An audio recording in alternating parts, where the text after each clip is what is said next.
Maniwala ka, Kiko. Okay lang, Kiko. Okay lang lumuha. Okay lang na ano. Ang problema ko, sir, kasi kaliwete ako, nanginginig na yung kamay ko. Talagang dumudugo yan literal dahil sa sobrang dami at haba ng examination. Videos that will make you wealthy and debt-free. Siya po ay 45-year-old na professor at guru, author at kagawad mula sa Manila. Let us welcome Mr. Francisco Ramos. Ano ba yung napan kong viral na yun? At maraming nagsisigawan. Actually, sir, hindi ko alam na viral yon kasi hindi naman talaga ako pala TikTok. Pero that was the time na sinalubong kasi ako for after the bar exam. Last September, Ito, kailan to? 2 weeks ago lang, sir. So, ikaw ay nagta-tricycle driver? Yes, sir, before. Mga 90s pa. 90s to early 2000. Bali, natapos ko yung pag-aaral ko ng nagta-tricycle driver during my college days. So, tatay ko ay tricycle driver sa Dangwa. Then, nagkaroon ng sakit ang tatay ko. So, walang po pwedeng magbigay ng income. So, nag-tricycle driver na rin po ako that time. Di ba mahirap yun? Actually, sir, mahirap. Kasi pag college ka, kailangan full focus ka talaga sa mga lectures mo. Mataas ang tuition kasi private school. Pero, sir, nakakakuha ko that time ng mga scholarship. So, working student ako that time. Ano yung hirap na dinaanan nyo nung kayo ay bata? Wala akong baon, naglalakad pa uwi. Walang tuition, kailangan mo na utangin muna. Ang hirap ng pag-aaral kapag wala kang laman sa tiyan, tapos wala kang libro. So sabi ko, partida to sa mga kaklase ko kasi ako wala talagang, alam mo, parang sabaw yung utak ko noon, nag-aaral ako. But I ended up parang point na lang para maging cum laude that time. Anong diskarte? Tricycle driver sa gabi, may time na walang pagkain. So yung nanay ko, naglilinis ng mga leftovers ng Jollibee. Nagpapagpag kayo? Nagpapagpag kami. So yung kinakain namin, galing sa basura. Buti nakakuha kayo ng mga leftovers. Ay, yes, sir, oo. Lalo na may mga times na naman, buo pa yung mga manok. Kasi yun yung mga pa-expire. So hindi lang manok, kung minsan yung mga hot chocolate. Kaya may mga kami, libreng tsokolate, ganon. Galing sa basura, syempre. Pero safe naman kami, buhay pa naman. Nakatapos naman po ng pag-aaral because of that. So, ikaw ba ang breadwinner ng pamilya? Yes, sir. O ba't ikaw lang naging breadwinner? Ilang kayo magkakapatid? Si sir, pero yung mga kapatid ko kasi, sir, tawag dito, tumutulong na lang sir sa father ko, mother ko. Since parang na-absorb ko yung financial namin dahil nga sa schooling, parang doon na focus. Kaya sabi ko, pag nakatapos ako, ibabalik ko na lang lahat sa kanila din. Kaya may mga kapatid ako na hindi nakatapos. Yung isa lang na pagtapos ko, yun yung nasa Amerika na ngayon. So, nang dahil dyan, paano ka naman napasok naman at sinabi mo sa sarili mo na gusto mo talaga maging abogado? Si Papa po may gusto nun.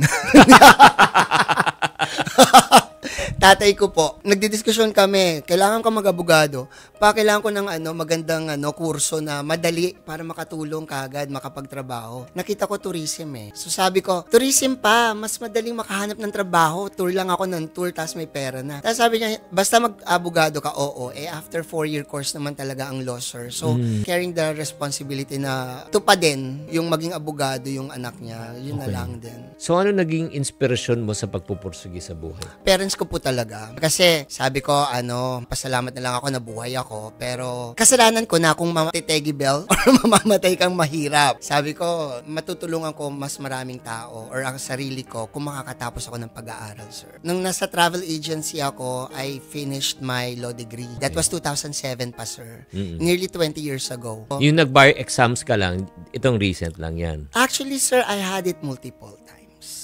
Bumagsak ka? May mga hidden story kasi ako na ayokong i-discuss in public. Pero, yeah. Pero ang hirap nun, syempre, every time na pag nag-fail ka, di ba nag-aabang ka? Actually, totoo, sir, mahirap kasi una, sa pag-aaral mo, kailangan focus ka Wala pa rin naman akong budget para sa review. Wala akong pangkain. Kahit ngayon, nag-short pa rin ako. Pero, alam mo yon, during those times na mga previous takes ko, wala talaga akong pang send myself sa isang bar review center. Wala, sir nandun pa naman yung mga latest Supreme Court decisions. Kaya sabi updated ko, dapat. Wala. So, laban lang. So, ito lang, in reality, syempre sa daming mong beses na ikaw ay nagtitake na exam, umaasa ka ba talaga na papasa ka? Yes, sir. Actually, the last 2 bar exams, points na lang yung kulang ko As in, point na lang. Parang kasi namamaster mo na rin, Kasi, sir, nung pagbukas ko, Ilan yung mga katanungan doon? 20. Ay, 20 lang? Sir, before yung first takes ko, nasa 40, but that was handwritten. Ngayon? Typewritten. Ang problema ko, sir, kasi kaliwete ako, nanginginig na yung kamay ko. Talagang dumudugo yan literal dahil sa sobrang dami at haba ng examination. I have to write mga 4 paragraphs per question. Oh. And it took us 40. During the past bar exams, 40 questions yun. So, Pero ngayon, 20 na lang. So, gaano katagal mo ginawa? well, depende yun, sir, kasi may mga times na 3 hours.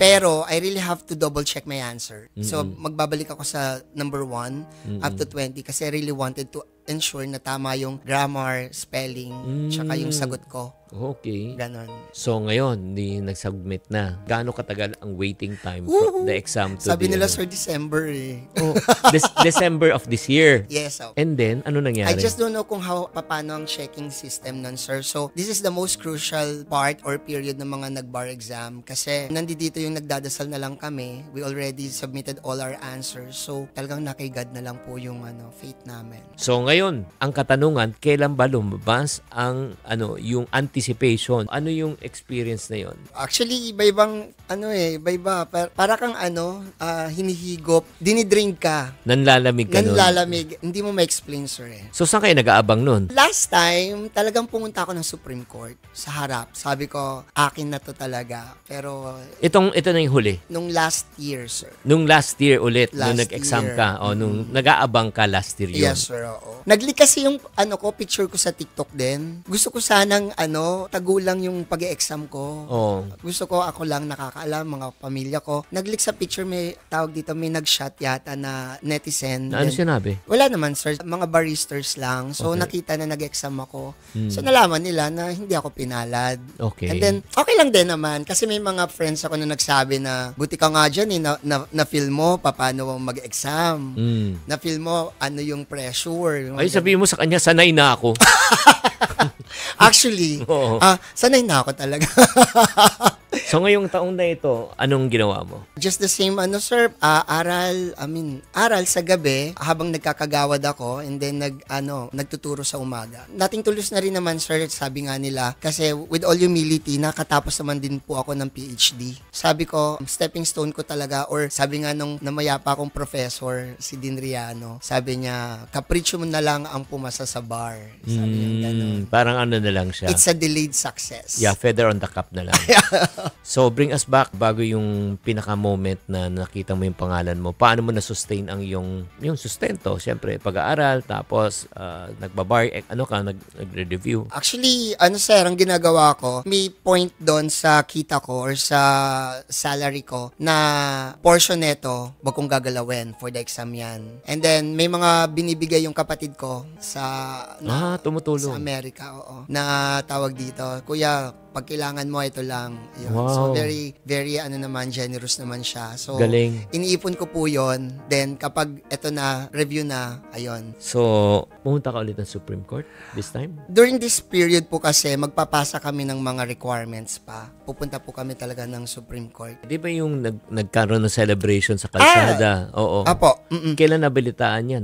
Lumabas na ba na yung result? Hindi, sir. Ano po yon, sir? After bar exam kasi, yung last day ng bar exam, may tradition niya na salubong. Bali, sa lahat ng paghihirap ng mga barista, sinasalubong sila ng kamag-anak, kaibigan, supporters, mga tawag dito, yung mga law schools nila. Okay. Para sa lahat ng paghihirap namin, sir, na, hello, natapos na ninyo, ito na yung finish line. So wala pang resulta? Wala pa yan, sir. Bali, yun ang inaantay namin this December. Ay, di bale. Ipanalangin na natin ngayon. Ito na yung siguro gagawin nating prophetic prayer ngayon na itong December. Amen, sir. Ang resulta, favorable sa'yo. Amen po talaga. Naniniwala ka? Amen, sir. O, Actually, sige. kinikilabutan ako, sir. Sabayan, alam mo, gawin natin ngayon, siguro kunin ko itong pagkakataon, sabayan kita sa panalangin ngayon. Okay lang? Yes, sir. In the name of the Father, the Son, the Holy Spirit. Lord, panalangin ko po sa ating panauwi na si Kiko na lumalaban po sa buhay, na ang panalangin ko kung ano ang kanyang mithiin, lalo na kanyang ama, na siya isang magiging ganap na abogado, Ako ay sumasang-ayon. Sinabi mo, if anyone of agree, as us agree here on earth, you will also agree in heaven. Ako ay sumasang-ayon po na lahat ng kanyang pagod at sikap po ay magbubunga. At siya po ay isang magiging ganap na abogado. Itong aming samot dalangin sa pangalan ni Jesus, in the name of the Father, the Son, the Holy Spirit. Amen and amen. Maniwala ka, Kiko. Maniwala ka. Oh, yes. Okay lang, Kiko. Okay lang lumuha. Okay lang na National TV kasi, sir. Ay, hindi. Ano lang. Dalawa lang nanonood sa atin. Maniwala ka. Nanay ko at saka tatay ko. Nasa labas. Ang hirap kasi, sir, talaga. Bakit? Basta, sir, mahirap. Financially draining. Madaming gastos eh. We have to send ourselves sa 1-year review and then may review center pa. So, paano kami kakain, di ba? So, mahirap talaga. Halos lahat yata ng trabaho, kinukuha ko na para lang dyan. Di ba? Hindi lang para sa akin kasi, kaya sabi ko, nung binuksan ko yung laptop ko, hindi po para sa akin, sa tatay ko, at saka sa mga taong matutulungan ko. So, yun lang naman ang prayer ko talaga. Yeah. Ang importante talaga, mo, Kiko, hindi mahalaga kung ilang beses ka bumagsak eh. Ang mahalaga, ilang beses ka bumangon. Yes, sir. Diba? At gagamitin ng Diyos yan yung storya mo, ng pagpupursige. Magiging inspirasyon yan sa maraming tao. Amen, sir. Kaya, ayun lang. Kaya, focus na lang ako sa 2025. Yung nasabi ko sa inyo kanina. Sige. Ayun, ano naman ang mapapayo mo naman sa mga taong nabibigo sa buhay, na parating nabibigo, natatalo na lang. Diba? Ang inisip ko pero lang ikaw, kasi, lumalabang ka pa rin ngayon. Ay, kasi sir, ganito lang yon. Hindi ko na may ikamamatay. Diba? Buhay pa rin naman tayo. So, ang ginagawa ko na lang, think positive talaga. Always think positive na may nagsabi nga sa akin sa jeep alam mo yung nunal mo, sabi sa akin, swerte yan, hindi ka mawawalan. Sabi niya ganun, out of the blue, hindi ko naman kilala itong babaeng to. Then sabi niya sige, marami ka mapupuntahan. So, yun nga, sir. Totoo naman. Pag may hindi ako nababahala kasi alam naman ng taas siguro na kung meron man sa akin dumadating na biyaya, binibigay ko rin naman kasi yung pabalik sa mga taong mas nangangailangan. So, ako pa ngayon nahihiya kapag may mga nag-PPM, Kagawad, baka meron namang kasi sabi ko, wala pa akong maitutulong sa ngayon. Sa ngayon. Kaya, I'm planning po talaga dun sa sa 2025. Gusto kong tumulong as counselor sana ng Sampaloc. So, tatakbo po ako for the position. I'll try. Ano naman mapapayo mo sa mga taong nagbabalak na mag-bar exam? Hanapin mo kung anong review yung bagay sa'yo. Tama. Kung visual ka, audio ka, or what, mix. Yun lang po yung nakakatulong sa akin, lalo na pag walang fund. Yung mga kaibigan ninyo na may mga caudal, law books, at saka yung mga materials, yan. Makakatulong din sila, sir. Mabuhay ka, Kiko. Buhay, sir. Oo, at sana dumami pa ang iyong mga pangarap sa buhay at matupad na ikaw isang magiging ganap na abogado. Amen, sir.